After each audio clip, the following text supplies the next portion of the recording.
కాకి నక్క. ఒక అడవిలో ఒక తెలివైన కాకి ఉండేది. ఒక రోజు అది మాంసపు ముక్క దొరకడంతో చెట్టు కొమ్మపై కూర్చొని తినబోతుంది. అప్పుడే అక్కడికి వచ్చిన నక్కకు మాంసాన్ని చూసి నోరూరింది. కాకమ్మ, నీ పాట ఎంత బాగుంటుందో, ఒకసారి పాడమ్మా అని పొగడతలు చెప్పింది. కానీ కాకి జాగ్రత్తగా మాంసాన్ని చెట్టు కొమ్మల్లో ఇరికించి పెట్టి కావు కావు అని అరుస్తూ నక్కను మోసం చేసింది.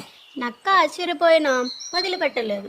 నీ పాటకి తోడుగా నాట్యం చేస్తే ఇంకా బాగుంటుంది అంటూ మళ్ళీ వంచన ప్రయత్నించింది. కాకి నవ్వుకుంటూ, నీ మాయలు నాకు తెలుసు నక్క, నా దగ్గర నుంచి మాంసం దొరకదు అంది. చివరికి నిరాశతో నక్క వెళ్ళిపోయింది. కాకి తన తెలివితో మోసపోకుండా మాంసాన్ని హ్యాపీగా తినేసింది. నీతి: జాగ్రత్తగా ఉంటే మోసగాల వలలో పడకుండా మనదైన దాన్ని కాపాడుకోవచ్చు. Bye bye. We'll meet in the next story only on Rani Gari Muchetlu.